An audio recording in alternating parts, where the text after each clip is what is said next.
محمد رسول اللہ علیہ صلاة اللہ وآلہ والأحب. آپ سے بھی کہتا ہوں، آپ کے علماء سے بھی کہتا ہوں، بتانے کی باتیں تھوڑی،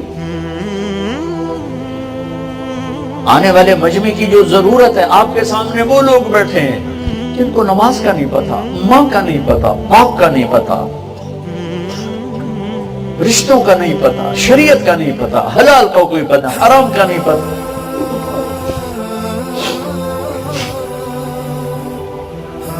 میرے نبی سے پوچھا گیا یا رسول اللہ قیامت کب آئے گی؟ آپ نے کہا اللہ کو پتا ہے. کہا کوئی نشانی؟ کہ جب ماؤں کو ذلیل کیا جائے گا. کیا عبد الحکیم کی مائیں سکھی اپنی اولاد سے؟ کیا عبد الحکیم کی مائیں ان کی آنکھیں ٹھنڈی ہیں اپنی اولاد سے؟ یہی کی سنا تھا. ایک بیٹی ماں سے کہہ رہی تھی بھوک نہیں. ہاں ہاں میری آنکھوں نے دیکھا، میرے کانوں نے سنا. 13-14 سال کی لڑکی بوڑھی ماں سے کہہ رہی بھوک نہیں.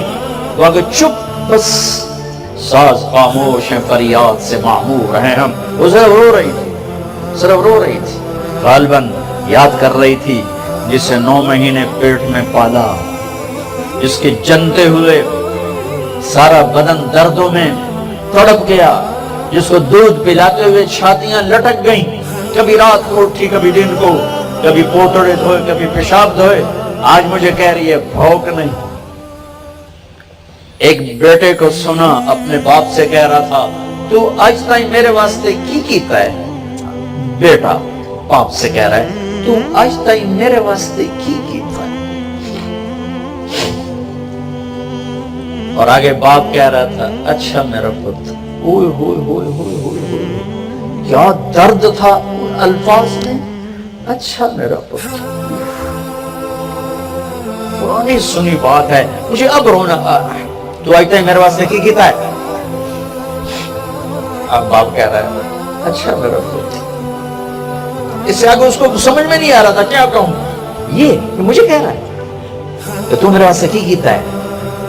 ہر شے فنا کر چھڑنی. تو آج تک میرے واسطے کی کیتا ہے. لہذا اس کو صدمے کی وجہ سے نا وہ بول نہیں پا رہا تھا، کہہ رہا تھا اچھا میرا پتر، اچھا میرا پتر. یہ ممبر سے بتانے کی باتیں ہیں. ایک صحابی آئے یا رسول اللہ میرا باپ مجھ سے پوچھتا ہی نہیں، میرا مال اٹھا کے خرچ کر دیتا ہے. میں کہا اچھا بولو. اسے بلایا گیا، اسے پتا چلا میرے بیٹے نے میری شکایت کی ہے. تو عرب تو پیدائشی شاعر تھے، تو اس نے دکھ درد میں چند شعر کہے، زبان سے نہیں دل ہی دل. جب وہ مسجد میں آئے تو جبریل پہلے آئے بیٹھے تھے. کہ یا رسول اللہ تعالیٰ کہہ رہے ہیں اس سے کہو وہ شعر سنا جو تیری زبان سے ادا نہیں ہوئے، رب نے سنے ہیں، پھر وہ شعر سناؤ، پھر تیرا کیس سنا جائے گا. جب وہ آئے تو آپ نے کہا بھائی تیرا معاملہ تو بعد میں ہوگا، پہلے وہ شعر سنا جو تیری زبان سے تو ادا نہیں ہوئے اور وہ اللہ نے سن لیے ہیں. وہ کہنے لگا یا رسول اللہ میں گواہی دیتا ہوں آپ اللہ کے رسول ہیں، آپ کا رب ہمارا ایمان بڑھاتا رہتا ہے. اللہ کی قسم یا رسول اللہ، بزم تصور میں چند کلمات آئے اور چلے گئے، زبان نے تو حرکت ہی نہیں کی. آپ کے رب نے سن لیے. کہا کیا کہا تھا؟ کہ بس میں نے یہ کہا تھا وَضَوْتُكَ مَوْلُودًا وَمُنْتُكَ يَافِعًا تَعُلُّ بِمَا أَجْنِي عَلَيْكَ وَتَنْهَلُ وَإِذَا ضَاقَتْكَ بِالسَّقْمِ لَمْ أَبِدْ لِسَقْمِكَ إِلَّا سَاهِرًا أَتَمَلْمَلُ كَأَنِّي أَنَا الْمَطْرُوبُ دُونَكَ بِالَّذِي تُرِكْتَ بِهِ دُونِي فَعِينِي تَحْمَلُ تَخَافُ الرَّدَى عيني عليك وإنها لتعلم أن الموت وقت مؤجل فلما بلغت السن بالغاية التي إليها مدى ما فيك كنت أؤمل جعلت جزائي غلظة وفضالة كأنك أنت المنعم المتفضل فليتك إن لم تر حق أوبتي فعلت كما الجابر المجابر يفعل فأوليتني حق الجوار ولم تكن علي بمال دون مالك تبخل. بیٹا آج تو میرا گلہ لے کے گیا ہے. تو جس دن پیدا ہوا تھا نا اس کے بعد میں نے اپنے لیے جینا چھوڑ دیا تھا، میں نے تیرے لیے جینا شروع کیا. وہ کہہ رہا ہے کہ تجھے کھلایا جاگ کے تجھے سلایا، گرم سرد ہواؤں سے لڑ کے تجھے عافیت کی چھاؤں میں لٹایا، روکھی سوکھی کھا کے تمہیں تر کھلایا، تیری ایک مسکراہٹ کے لیے نہ دن دیکھا نہ رہا، اپنی جوانی کو رس نچوڑتا رہا، تیری ہڈیوں میں بھرتا رہا، اتارتا رہا، تیری ایک ہائے ساری رات سونے نہیں دیتی تھی، تیری ہلکی سی بیماری ساری رات تڑپا کے رکھتی تھی، تیرا تڑپنا مجھے بے قرار کرتا تھا، جیا بھی تیرے لیے اور جاگا بھی تیرے لیے، بھوکا رہ کر تیرے لیے جوڑا، پیاسا رہ کر تیرے لیے جوڑا، وقت گزرتا گیا، میری ہڈیوں کا ارک نکل کے تیری ہڈیوں میں اترتا گیا، تو ایک پھلدار درخت بنا اور میں ایک خشک لکڑی بن گیا، تیرا قد سیدھا ہو گیا، بڑھاپے نے مجھے کمان بنا دیا، تیرا سینہ تن گیا، میرے ہاتھوں میں لاٹھی آ گئی، پھر مجھے خیال آیا جیسے میں اسے بچپن میں انگلی پکڑ کے چلتا تھا، اسے گود میں اٹھاتا تھا، اسے بازوں پہ اٹھا کے چلتا تھا، اسے کندھوں پہ بٹھاتا تھا، اسے کمر پہ اٹھاتا تھا، اب وقت آیا ہے، میں بوڑھا ہو گیا ہوں، یہ میرا ہاتھ پکڑ کے چلے گا، مجھے باہوں میں لے کے چلے گا، یہ میرا سہارا بن کے چلے گا، ایک دم تیرے تیور بدلے، تیری آنکھیں اوپر چڑھ گئیں اور تو نے مجھے ایسے دیکھا جیسے میں تیرا باپ نہیں، میں تیرا نوکر ہوں، تو مجھے خیال آیا شاید میں خواب دیکھ رہا تھا کہ میں باپ ہوں، میں باپ نہیں ہوں، میں تو نوکر ہوں، مجھے لگتا ہے میں خواب دیکھ رہا تھا۔ ہاں اچھا بیٹا، اگر تو نے مجھے باپ نہیں سمجھا تو ایک ضرورت مند پڑوسی سمجھ لے کہ آدمی اپنے پڑوسی کا حال پوچھ لے، تو اتنا تو میرے نال کرے ہاں جڑا گواٹی نال کیتا جاندہ، تو وہ بھی نہ کیتا میرے نال۔ ارے میں اس کا کیا ترجمہ کروں، میں تو جب کرتا ہوں روتا ہوں، میرے نبی رو رو کے برا حال کرتے، اور آپ نے اس نوجوان کو یہاں سے پکڑا، یوں جھٹک دیا، دور ہو جا میری آنکھوں سے، دور ہو جا میری آنکھوں سے، تو اور تیرا سب کچھ تیرے باپ کا ہے۔ ممبر سے یہ بتانے کی چیزیں ہیں، باپ ڈرتے پھرتے ہیں جوان اولادوں سے، کہیں گریبان نہ پکڑ لیں، کہیں ذلیل و رسوا نہ کر دیں، جن ماؤں کی چھاتیاں لٹک گئیں دودھ پلا پلا پلا پلا، آج وہ چھپتے پھرتی ہیں، کہیں پتر ذلیل نہ کر دیں، کہیں بیٹی ذلیل نہ کر دیں۔ جب میرے نبی کہہ رہے ہیں قیامت کب آئے گی، کہ جب ماؤں کو ذلیل کیا جائے گا، حالانکہ قیامت آئے گی جب کفر پھیل جائے گا، اگر نہیں جب ماؤں کو ذلیل کیا جائے گا قیامت آ جائے گی۔ آپ نے فرمایا جس نے ماں باپ کو دکھ دیا اس پہ اللہ کی لعنت، فرشتوں کی لعنت، زمین آسمان کی لعنت، نہ نماز قبول، نہ روزہ قبول، نہ صدقہ قبول، کیا کرو گے؟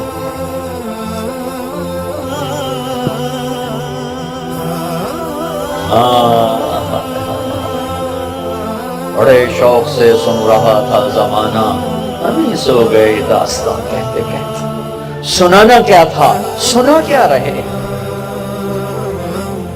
بھائیو آپ سے بھی کہتا ہوں، علماء سے بھی کہتا ہوں، دین پیش کرو، فرقہ واریت کو پیش کرو۔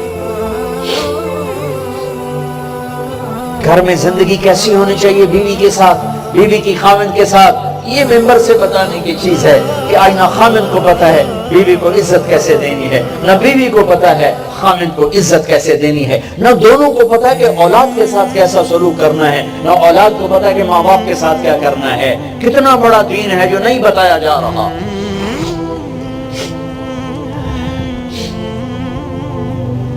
میرے نبی نے فرمایا سب سے بہترین مسلمان وہ ہے جو بیوی سے اچھا سلوک کرے، اور میرے نبی نے فرمایا میری شریعت میں سجدہ ہوتا تو بیوی سے کہتا خامد کو سجدہ کر،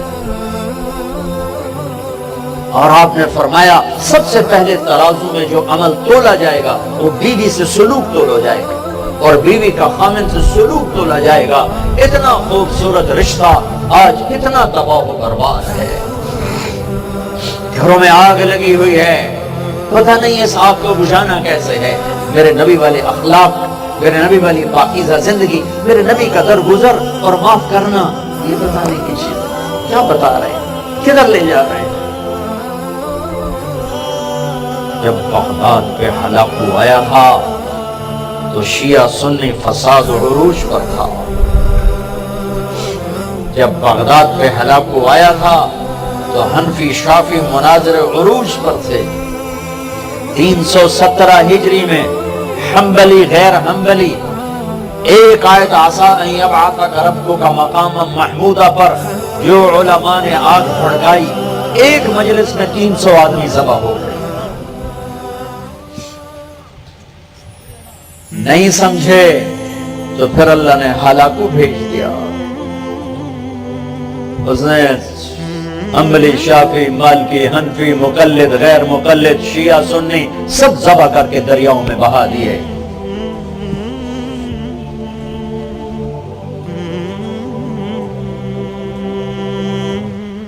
اسپین میں گیا، میں بہت رویا، اس لیے نہیں رویا کہ 800 سال حکومت تھی، اس لیے رویا کہ جس وجہ سے اسپین تباہ ہوا وہ سارے اسباب میرے دیس میں عروج پر ہیں۔ جب مسجد قرطبہ اللہ رسول کی صدا بلند کرتی تھی تو یورپ اسپین کے مسلمانوں کے سامنے نوکر بن کے کھڑا تھا، اور جب اسپین کی مسجدیں فرقہ واریت کا مرکز بنی اور ایک دوسرے سے نفرتوں کی آگ بھڑکی تو میرے اللہ نے اسپین سے ایسا مسلمانوں کو مٹایا کہ ایک بھی کلمہ پڑھنے والا باقی نہ بچا۔ میں مسجد قرطبہ گیا، وہ گرجا بنی ہوئی ہے، بتوں سے بھری پڑی ہے، اور اس کے پیچھے وہ نادان علماء ہیں جنہوں نے امت سے ہٹ کر فرقہ واریت میں بدل دیا، اور وہ نادان عوام ہیں جو فرقوں میں بٹ کے آپس میں دست و گریباں ہوئے۔ اللہ تعالیٰ نے باطل کو چڑھایا جنہوں نے ان کی مسجدوں کو گرجے بنا دیا۔ بڑے بڑے بت مسجد قرطبہ میں پڑے ہیں جہاں 800 سال میرے اللہ کا نام گونجا، جاؤ جا کے دیکھو وہاں بت پڑے ہوئے، بیچ و وسط میں گرجا بنا ہوا ہے۔ میرے بھائیو، تم میرے دیس کے نہیں، میرے علاقے کے لوگ ہو۔ میں جس ہمدردی کے ساتھ تم سے بات کر سکتا ہوں کسی سے نہیں کر سکتا، تو میرے گھر کے لوگ، میرے گھر کے لوگ،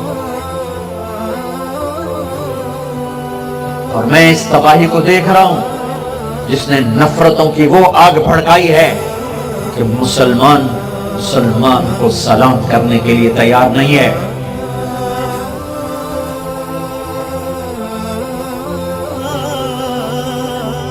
تو بھائیو، آؤ آج ہم امت بننے کی نیت کریں، مسلم بننے کی نیت کریں، مومن بننے کی نیت کریں، اپنے اپنے راستوں پہ چلو، لیکن اوروں کو عزت دو، اوروں کو عزت دو۔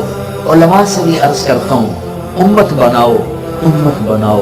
ہاں، جو تمہارے مسائل عقائد ہیں جو پوچھنے آئے اپنے سوچ کے مطابق اس کو بتاؤ، ممبر کو فرقہ واریت سے پاک کر دو، یہاں اللہ کی تعریف کرو، اللہ کے نبی کی تعریف کرو، اللہ کی جنت بتاؤ، اللہ کی بندگی بتاؤ، ماں باپ کے حقوق بتاؤ، بیوی کے حقوق بتاؤ، خاوند کے حقوق بتاؤ، اولاد کی زندگی بتاؤ، حلال کمانا بتاؤ، جنت کا راستہ بتاؤ، جنت کی نعمتیں بتاؤ، محبت کے فضائل سناؤ۔ تھوڑے مضمون ہیں بیان کرنے کے لیے، صرف ایک دوسرے کو توڑنا ہی مضمون رہ گیا ہے۔